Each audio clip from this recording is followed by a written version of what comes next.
안녕하세요. 저는 지금 경기도 북부에 아주 작은 전원주택을 짓고 살고 있는 50대 남성입니다. 원래는 태어나서부터 50대 초반까지는 줄곧 서울에서만 살다가 지금은 지금까지 살아온 인생을 속지 않은 마음으로 이곳으로 이사와서 조용히 지내고 있습니다. 결혼은 30대 초반에 했는데 그때 아내 나이는 딱 20살이었어요.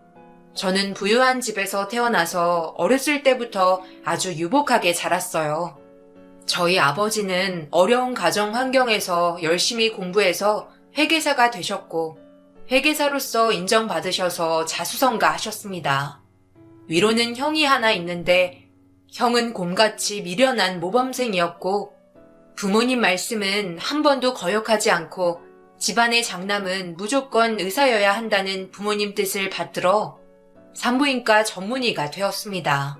저도 공부는 제법 잘했고 대학 졸업 후 가업을 이어받기 위해 회계사가 되었습니다. 그리고 회계사 시험 합격 후 바로 아버지의 회계 사무실에서 일을 시작했죠. 회계사가 되니 여기저기서 좋은 선자리가 들어왔습니다. 집안도 좋고 얼굴도 이쁜 여자들을 많이 만나게 되었어요. 제가 회계사이고 집안도 좋으니까 여자들이 저에게 아주 잘 보이려 하더군요. 그래서 저는 제가 좋다는 여자마다 다 만나고 다니고 실증이 나면 바꿔가며 그렇게 살았던 것 같네요. 그렇게 살아가다가 지금의 아내를 만났습니다. 저희 사무실에서 격리를 새로 뽑았는데 고등학교를 갓 졸업한 20살 여자였습니다. 이 사람이 바로 제 아내입니다. 아내는 집안도 좋지 못하고 형편이 너무 어려워 여상도 겨우겨우 졸업하고 졸업하자마자 바로 취업을 했다고 했어요. 저는 사회생활이 처음이라 순진한 아내에게 흑심을 품고 접근했고 틈을 봐서 퇴근 후에 저녁 식사를 같이 하자고 했는데 아내는 쉽게 좋다고 했습니다. 그날 저녁을 먹고 포장마차에서 술을 마신 후 둘 다 술에 취해서 아내와 하룻밤을 보냈어요.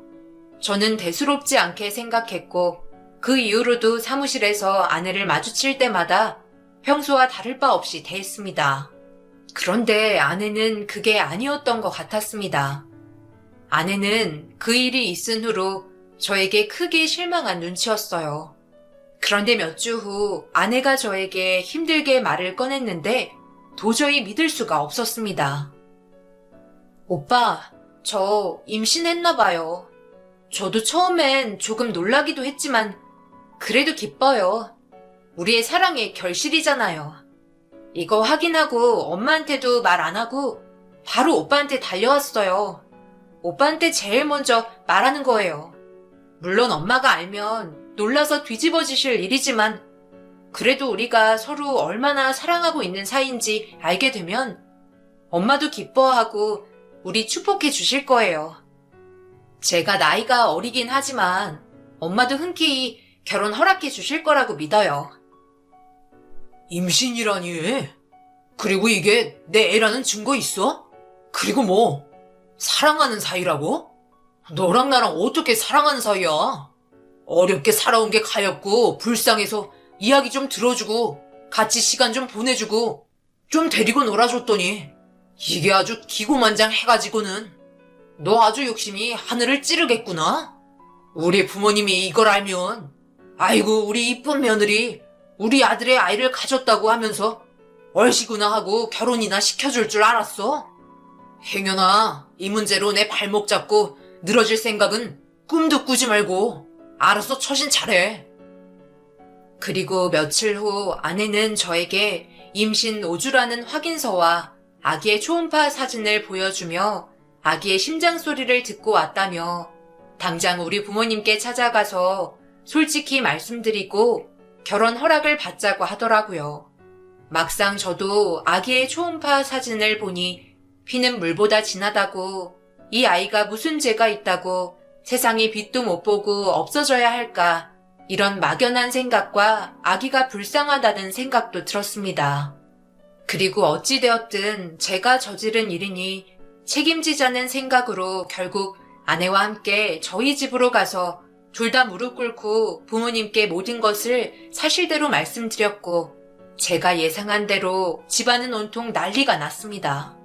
저의 어머니는 차마 입에도 담기 힘들 정도로 모욕적인 말들을 아내에게 마구 퍼부었습니다. 어디서 근본도 없는 게 삐까번쩍한 우리 아들 물고 늘어져 보겠다고 지금 너네 앞에서 쇼하는 거니? 나 너 같은 여자들 수법 잘한다. 아주 지긋지긋해. 볕들 날 없는 인생에 남자 하나 잘 만나서 팔자나 한번 고쳐보자고.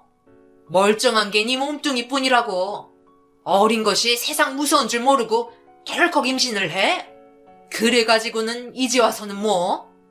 결혼을 시켜달라고 나를 협박을 해? 우리 집안이 어떤 집안인데? 감히 너 같은 게 언감생심 누구를 넘봐?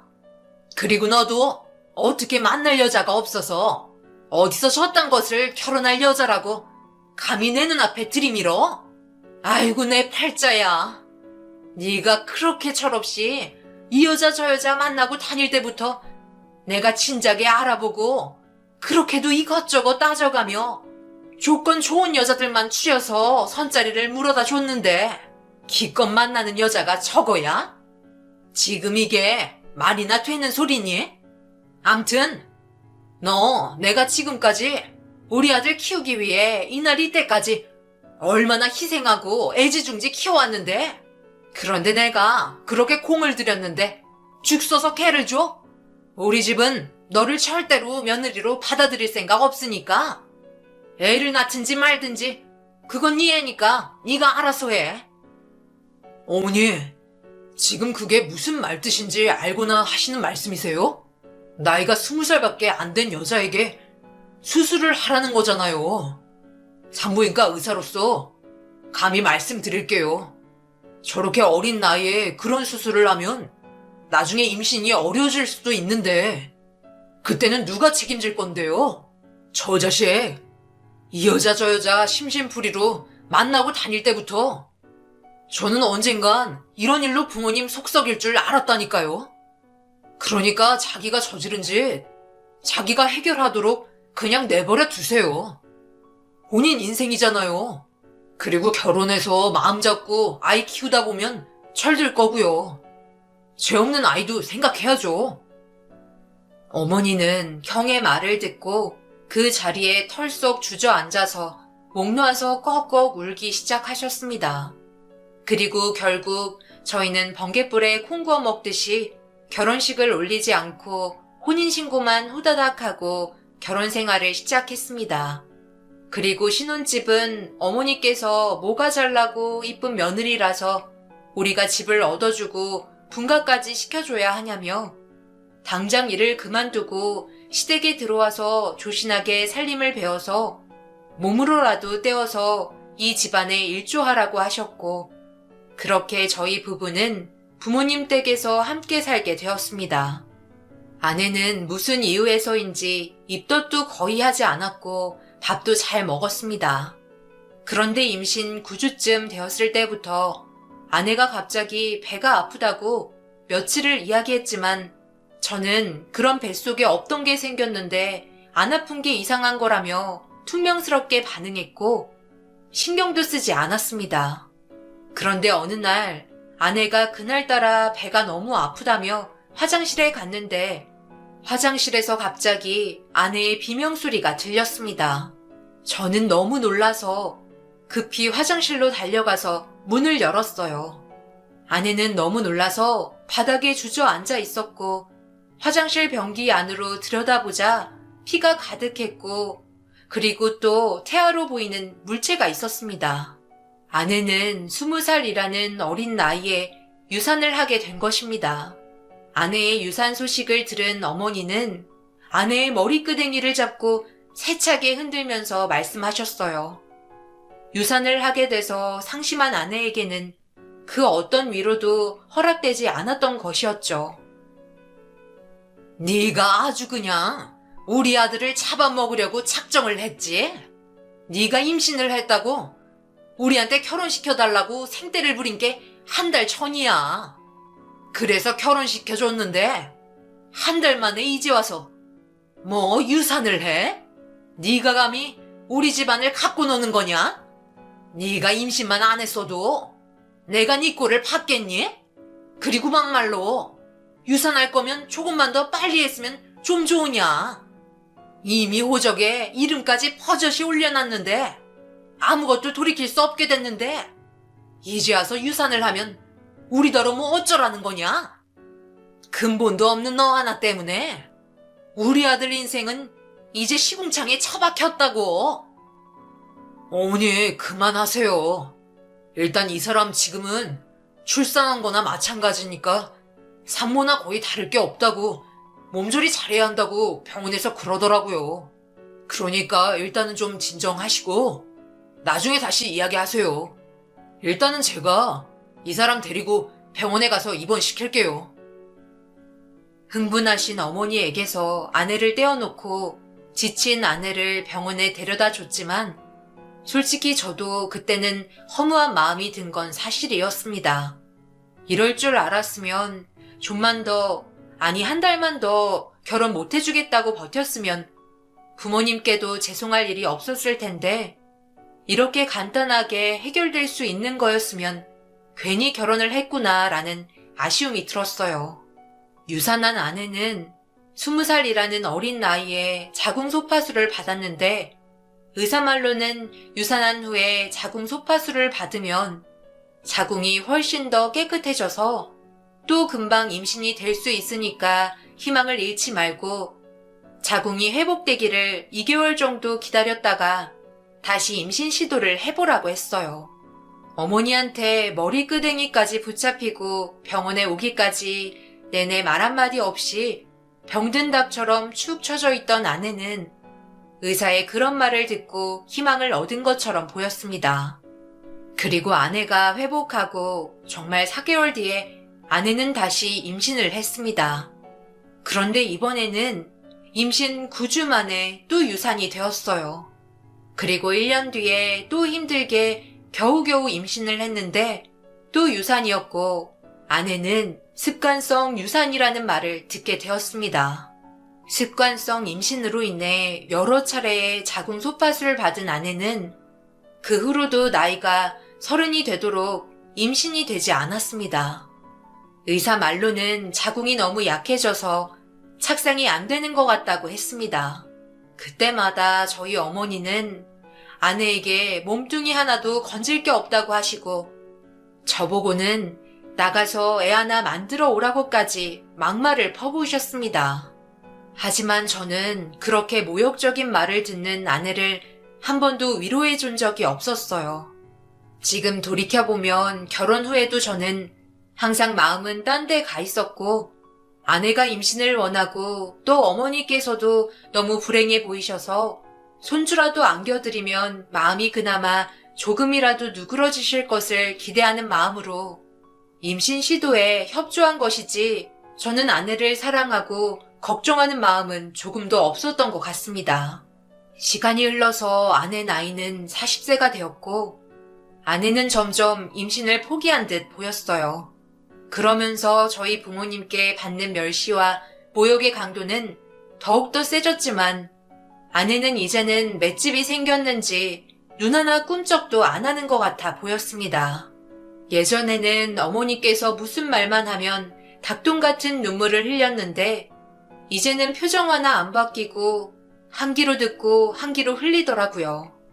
저희 집에서 유일하게 아내에게 따뜻하게 말을 붙여줬던 사람은 저희 형이었습니다.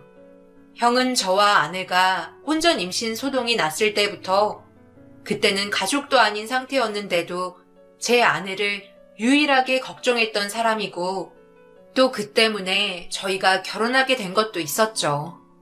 또 형이 의과대학 동기와 결혼하고 아이를 3명이나 낳았는데 형수는 의사 일에 대한 욕심이 남달랐고 일을 쉬기로 원하지 않아서 저희 어머니께서는 제 아내에게 형수의 아이를 맡기고 키우라고 하셨습니다.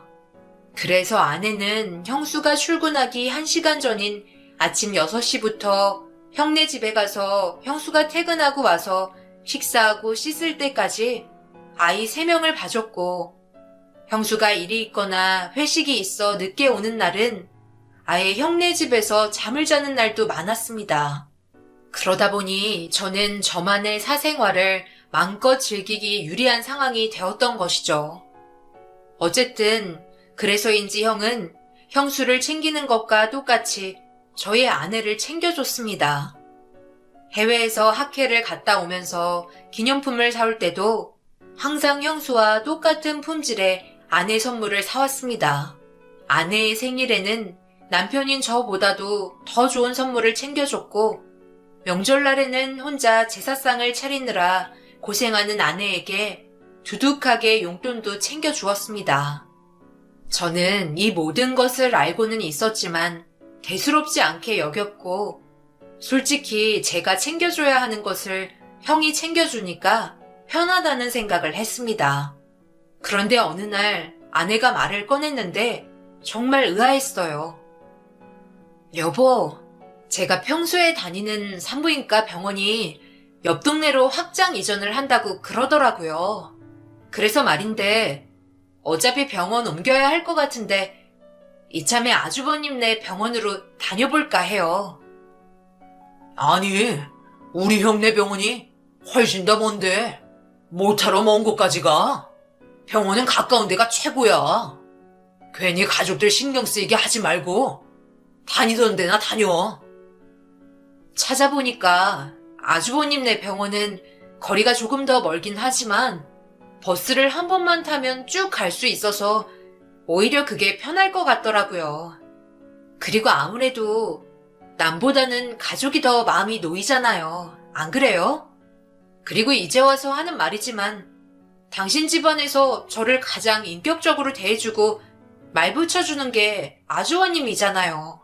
솔직히 아주버님이라도 안 계셨으면 이 집안에서 마음 붙일 데도 없어서 지금까지 결혼 생활을 어떻게 헤쳐나갔을까 싶을 정도예요. 아니, 이건 제 말 실수고요. 그래서 저도 아주버님이 봐주시면 더 마음도 놓일 것 같고 편할 것 같아서 그래요. 어쨌든 당신이나 시부모님께서 신경 쓰이지 않게 처신 잘하면서 조용히 다닐게요. 그리고 병원은 또 왜 이렇게 자주 다니는 거야? 대체 병원에 가서 뭔 짓을 하길래 그렇게 병원을 드냐는 말이야. 나라에서 하는 부인과 검진을 받으러 가려고요. 솔직히 습관성 유산으로 저는 이 집안에서 사람 취급도 제대로 못 받았는데 이 미천한 몸은 나라에서 해주는 공짜 검진이라도 받아야죠. 그게 무슨 쓸데없는 말이야. 당신 요즘 은근히 선 넘는데 감히 우리 집안을 모욕하는 말은 입에도 담지 말라고. 그리고 부인과 검진을 받는다고? 아니, 그런 검사를 꼭 내 친형한테 받아야 하는 거야? 형수도 있잖아. 우리 형한테 검진을 받으면 내 체면이 뭐가 되냐고. 검진 하나 받는데 무슨 체면까지 필요해요. 그리고 형님은 상과라서 부인과 검진은 안 하신다고 하더라고요. 너무 걱정 말고 조용히 잘 다녀올게요. 그리고 형네 병원에 다녀온 날을 기점으로 아내는 점점 달라지기 시작했습니다.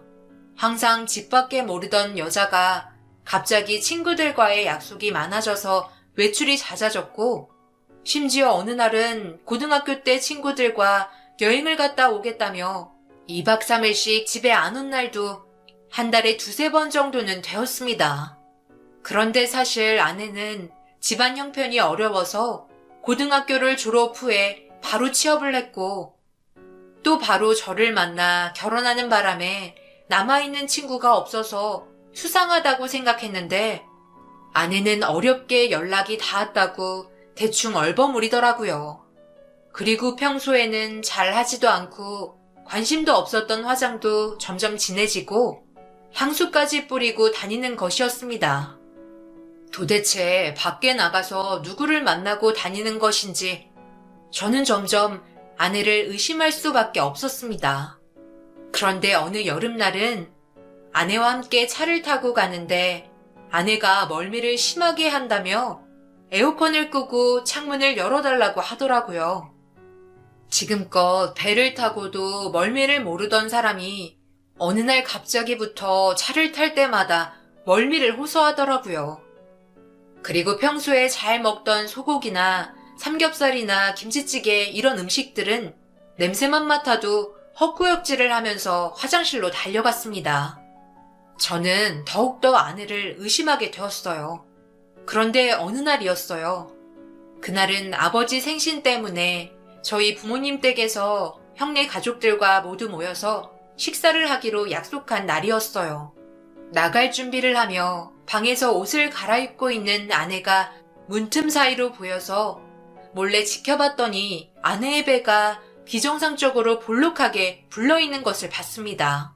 살이 쪄서 나온 배와는 모양이 전혀 달랐고 특히 그때는 아내가 헛구역질이 너무 심해서 거의 음식을 입에도 제대로 못 대는 터라 살이 계속 빠지고 있었어요. 아내는 배에 복대를 채우고 볼록한 배를 감추었습니다. 저는 그 순간 형네 병원에 다니기 시작하면서 생긴 그동안의 아내의 신체 변화들이 마구 떠올랐어요.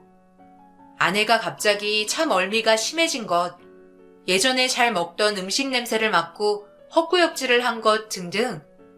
그래서 저는 당장 문을 열고 들어가서 아내에게 따져 묻고 싶었는데 약속 시간이 거의 다 되어서 찜찜한 채로 집을 나섰습니다. 부모님 댁에 도착해서 다 같이 식사 준비를 하고 있는데 또 아내는 음식 냄새를 맡더니 구역질을 하면서 화장실로 달려가는 것이었습니다. 순간 가족들이 놀라서 달려가는 아내를 쳐다보았는데 형이 유독 불안한 눈빛으로 아내를 쳐다보고 있는 것이 제 눈에 띄었어요. 제가 아내에게 가보려고 하자 형이 제 손목을 잡았고 자기가 산부인과 의사니까 대신 가보겠다고 어색하게 둘러대며 아내를 따라갔습니다. 저는 그 순간 모욕감을 느꼈어요. 그리고 모든 퍼즐 조각들이 맞춰지는 듯 했고 확신했습니다. 지금 이것들이 내가 두 눈 시퍼렇게 뜨고 보고 있는 앞에서 겁도 없이 대담하게 뭐하는 짓들인가 하는 생각까지 들었어요. 어머니는 헛구역질하는 아내의 모습도 못마땅하게 여기시며 혀를 끌끌 차셨습니다. 조금 뒤 형이 돌아와서 쭈뼛쭈뼛하며 별일 아니라고 둘러댔고 조금 있다가 아내가 돌아왔어요. 저는 두 사람을 한 번씩 번갈아가며 노려봤고 온 가족은 식탁에 둘러앉아 식사를 시작했습니다. 그런데 아내는 좀처럼 식사를 못하고 깨짝깨짝 먹고 있을 뿐이었어요. 그때 저는 분노를 억누르며 온 식구가 다 들리게 아내에게 말했습니다. 온 식구가 식사하는 밥상머리에서 깨짝깨짝 먹는 건 무슨 예의야? 상 차리느라고 어머니께서 고생하신 거 생각 안 해? 요즘 도대체 뭐에 정신 팔려서 아버지 생신상 준비도 안 하고 뭐 한 거야? 네? 죄송해요. 어머님, 아버님, 아주버님, 형님도 저 때문에 많이 놀라셨죠? 그게 아니라 요 며칠 몸살 기운이 있어서 입맛이 없어서 그런 거니까 오해 마세요. 복대 풀고 편하게 먹지 그래. 식사 시간에까지 복대하고 있는 건 너무 무리하는 거 아니야? 도대체 여기에 누구에게 그렇게 잘 보이고 싶은 거야? 네? 무슨 복대라니요? 식사 시간에 갑자기 그게 무슨 말이에요? 아버님, 어머님 계신 자리에서. 그래? 그렇다면 이거 하나만 물어보자. 평생 소원이었던 임신을 하게 되니 기분이 어때? 20살부터 그렇게 임신을 하고 싶어 했는데 나이 40 넘어서 드디어 소원을 이뤘네. 아니 그게 무슨 말이야? 임신이라니? 너 임신했니? 이번엔 진짜로 임신을 한 거야? 그동안 하도 속은 게 많아서 이제는 놀랍지도 않구나. 그래 이번에는 몇 주나 넘길 수 있을 것 같으냐? 애 아빠는 누구신가? 이 자리에 능력 있는 산부인과 닥터가 앉아 계신데 애 아빠가 누군지도 맞춰줄 수 있으신가? 아들인지 딸인지보다 나는 그게 더 궁금한데. 너 우리 부모님 계신 자리에서 똑바로 말해.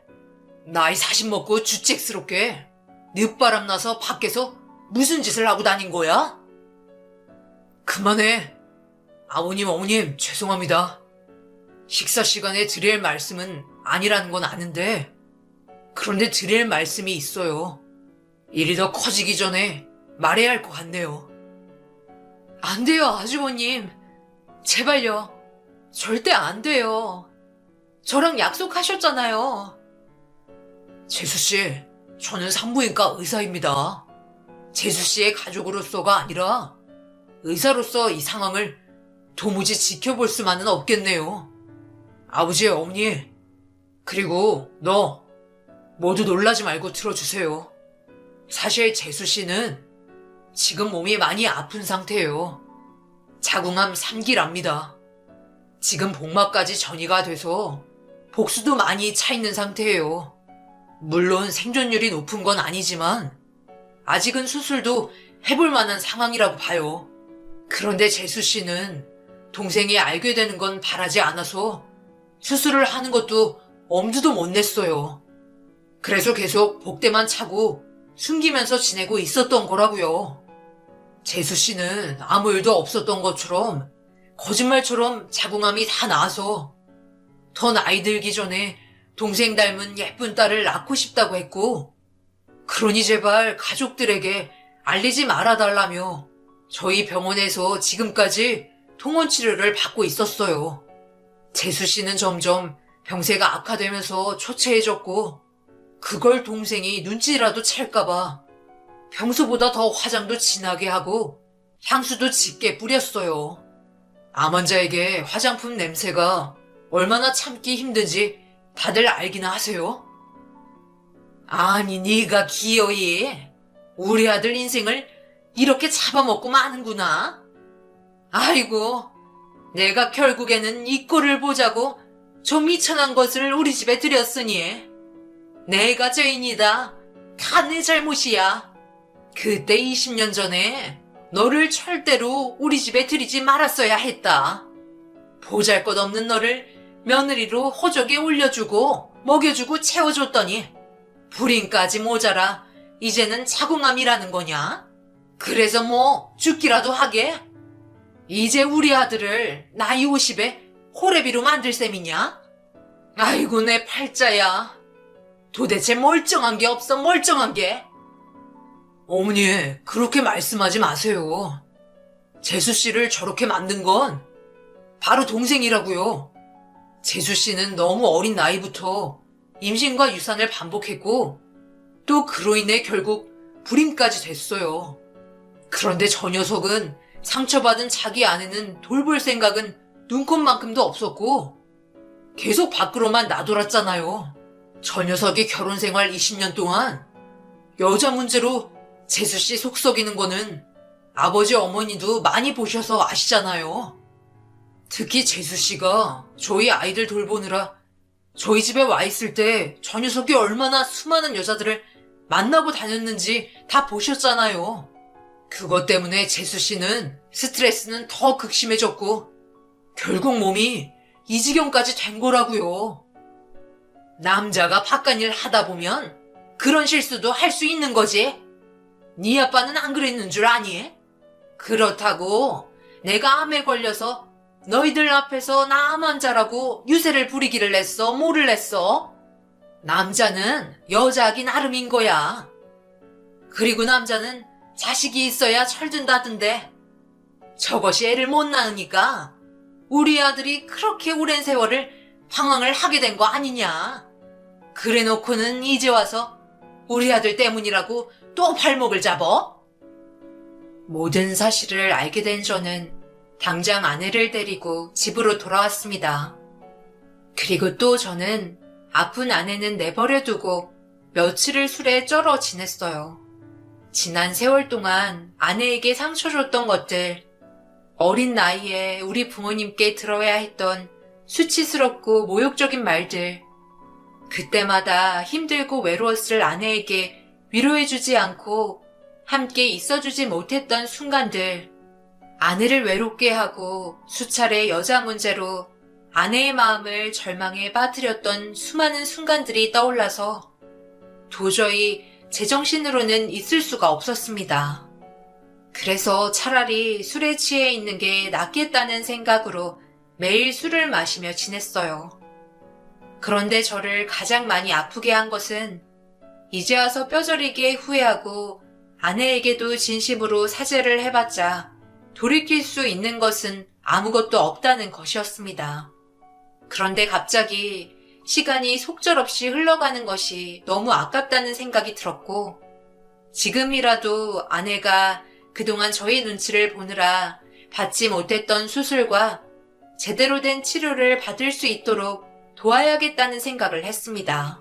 그래서 일단 수술 날짜부터 잡으려고 큰 병원으로 갔는데, 병원에서는 수술은 지금 단계에서는 힘들고 항암 치료와 방사선 치료를 병행하면서 종양의 사이즈를 줄여보자고 했고, 여러 사례의 경우 항암 치료와 방사선 치료만으로도 상태가 많이 호전되는 경우도 있다고 했습니다. 저희는 달리 방법이 없었고 병원에서 하라는 대로 했습니다. 저는 그때부터 아내의 치료 스케줄에 따라서 아내와 함께 병원에 다녔어요. 결혼 생활 20년 만에 남편으로서 제대로 된 역할을 해준 것이 그때가 처음이었습니다. 이제 와서 이런 말 하기도 너무 미안하고 염치 없지만 그때 아내는 정말 아프고 힘들었을 텐데 남편과 함께 한다는 것 때문에 굉장히 행복해 보였어요. 제대로 된 치료를 받기 시작하고서부터는 다행히 아내의 병은 빠르게 진행되지 않았습니다. 병원에서도 아내가 굉장히 정신력이 강하다고 이야기를 할 정도로 아내는 차라리 죽고 싶을 만큼 힘들고 고통스럽다는 항암 치료 과정들을 잘 버텨내고 있었어요. 그러다 문득 아내에게 인생에서 처음으로 좋은 생일 선물을 주고 싶다는 생각이 들었습니다. 그래서 공기 좋은 곳에 땅을 알아보기 시작했고 경기도 북부의 경치 좋은 곳에 땅을 700평 정도 샀습니다. 그리고 그곳에 아내와 저와 함께 살 집을 짓기 시작했어요. 공사는 다행히 아내의 생일쯤 마쳤습니다. 제가 일부러 아내의 생일에 서프라이즈 선물로 주고 싶어서 공사 일정을 그렇게 잡았기도 했거든요. 그래서 아내의 생일에 맞춰서 아내에게 한적한 곳으로 여행이나 다녀오자고 하고 아내에게는 전원주택에 대한 이야기는 일절 언급도 하지 않은 채 함께 여행을 떠났습니다. 제가 집 앞에 도착해 아내에게 이제는 여기서 평화롭게 살자고 이야기를 하자 아내는 집을 보고 너무 행복해했고 눈물까지 흘렸습니다. 결혼하고 아내는 줄곧 슬프고 억울하고 외로워서 눈물을 흘렸는데 그날은 기쁘고 행복해서 흘린 눈물이었어요. 그렇게 좋아해주는 아내를 보니 저도 마음이 너무 뿌듯하기도 하고 또 그동안 못해준 것들이 너무 후회가 되고 미안했습니다. 여보, 그동안 고생 많았어. 내가 너무 많이 속썩였지. 나는 당신이 아픈 것도 모르고 변해가는 당신을 보면서 몹쓸 의심이나 했어. 이제 내 남은 인생은 이곳에서 당신 하나만 바라보면서 당신을 위해 내가 헌신하고 희생하면서 살 거야. 약속할게. 고마워요, 여보. 그리고 정말로 미안해할 필요 없어요.